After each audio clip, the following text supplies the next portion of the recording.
मैसूर और कर्नाटका पुलिस का यहाँ पर आना और ऐसे में आप लोगों को कल का ऑर्डर मिला है, कितनी पॉजिटिविटी आपको लग रही है बेल हो जाने की, क्या कहना देखिए, चारों तरफ से कैसी कॉन्स्पिरेसी हो रही है वो एक बात समझ में आती है। ये सब देख के जल्दबाजी ये लोग दिखा रहे हैं, इतनी जल्दबाजी किसी दूसरे मैटर में तो पुलिस दिखाती नहीं है। मैसूर पुलिस के पास में भी बहुत सारे वारंट होंगे, बहुत सारे ट्रांसफ़र वारंट की रिक्वायरमेंट होगी, उसमें तो कोई स्टेप नहीं लेते हैं। यहाँ पे मैसूर पुलिस पहले ही पहुँच गई है और ट्रांसफ़र वारंट बाद में आएगा इनकी। तो इससे समझ में आता है कि किस तरीके से पूरा फ्रेम करने की तैयारी हो चुकी है। ये एफआईआर होने के बाद, और वो भी एफआईआर वो लोग कर रहे हैं जो इस मैटर में कंप्लेनेंट के बहुत क्लोज फ्रेंड्स हैं, तो उससे वो समझ में आ जाता है कि क्या चल रहा है मैटर में। थोड़ा अगर डिटेल आज के बारे में अपडेट्स क्या देना चाहेंगे? आज जो हियरिंग थी बेल के लिए, बेल एप्लीकेशन जो आपने डाला था उस पर क्या अपडेट्स है? देखिए, डिटेल में तो ये है कि आर्ग्यूमेंट जो भी लॉ पॉइंट्स पे भी आर्ग्यूमेंट हुआ, फैक्चुअल एस्पेक्ट पे भी आर्ग्यूमेंट हुआ, प्राइमा फेसी केस कितना मजबूत है कितना नहीं उस पर भी डिस्कशन आर्ग्यूमेंट हुआ, और आर्ग्यूमेंट काफ़ी देर तक चली है।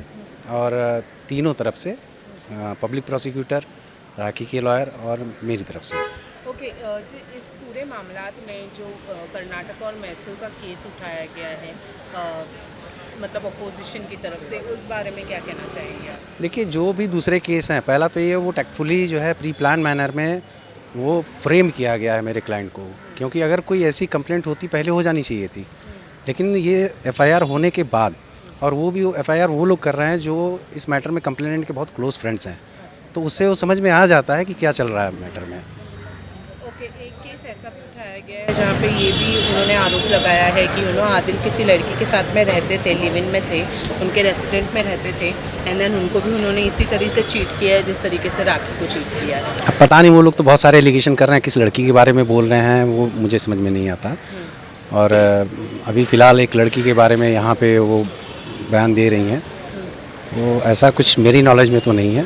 ओके, जहाँ तक कि हमें पता है तनु के प्रेग्नेंट होने की खबरें अभी बहुत ज़्यादा आ रही है, और कहा जा रहा है कि तनु जो है वो प्रेग्नेंट है और आदिल के बच्चे की माँ बनने वाली है। इस बारे में क्या कहना है? नहीं नहीं, ऐसा कुछ नहीं है। मैंने पहले भी कहा था कि एक फ्रेंडली टर्म्स होते हैं इंडस्ट्री में, गले मिलते हैं लोग, पार्टियों में मिलते हैं, फ़ोटो वगैरह लेना, ये सब एक नॉर्मल चीज़ें हैं इंडस्ट्री में, इसको इतना सीरियसली नहीं लेना चाहिए।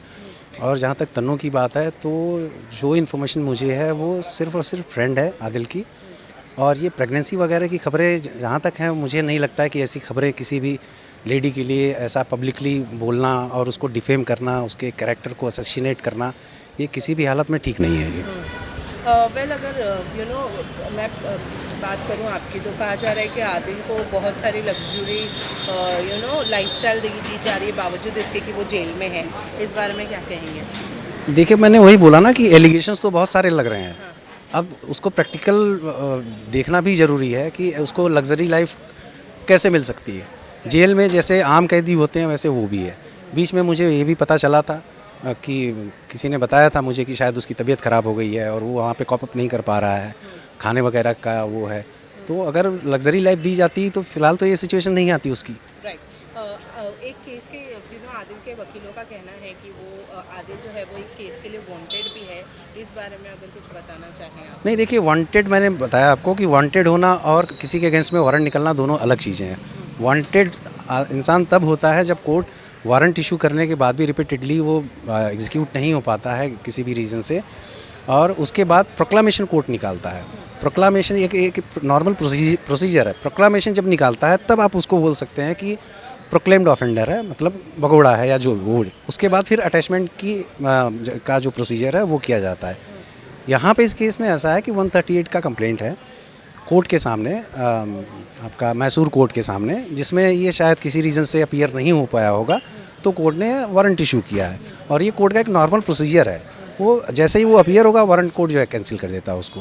मैसूर और कर्नाटका पुलिस का यहाँ पर आना और ऐसे में आप लोगों को कल का ऑर्डर मिला है, कितनी पॉजिटिविटी आपको लग रही है बेल हो जाने की, क्या कहना? देखिए, चारों तरफ से कैसी कॉन्स्पिरेसी हो रही है वो एक बात समझ में आती है ये सब देख के, कि अभी मैसूर में मैंने जो पता किया है, मैसूर में इन्होंने बॉडी वारंट के लिए, ट्रांसफ़र वारंट के लिए एप्लीकेशन किया है मैसूर पुलिस ने, और अभी आफ्टरनून में वो एप्लीकेशन लगा है हियरिंग के लिए। तो अभी कोई ऐसा ऑर्डर हुआ ही नहीं है ट्रांसफ़र वारंट का, लेकिन मैसूर पुलिस पहले से ही यहाँ पे आके हाजिर हो गई है। और जहाँ तक मुझे खबर लगी है कि इन लोगों ने सारा अरेंजमेंट ये भी करके रखा है कि वारंट जैसे ही वहाँ से इशू होगा कोर्ट का, और डेफिनेटली वो वारंट इशू होने वाला है, वारंट जैसे ही इशू होगा जो भी ऑफिसर है वहाँ से इमीडिएटली वहाँ से प्रोसीड करके यहाँ पे आएगा। तो जो जल्दबाजी ये लोग दिखा रहे हैं, इतनी जल्दबाजी किसी दूसरे मैटर में तो पुलिस दिखाती नहीं है।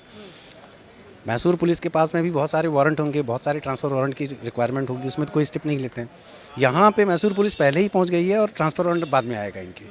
तो इससे समझ में आता है कि किस तरीके से पूरा फ्रेम करने की तैयारी हो चुकी है मेरे क्लाइंट को। बट इस फ्रेम से आप निकाल पाएंगे? बिल्कुल निकालेंगे, आज नहीं तो कल, कल नहीं तो परसों, बिल्कुल निकालेंगे।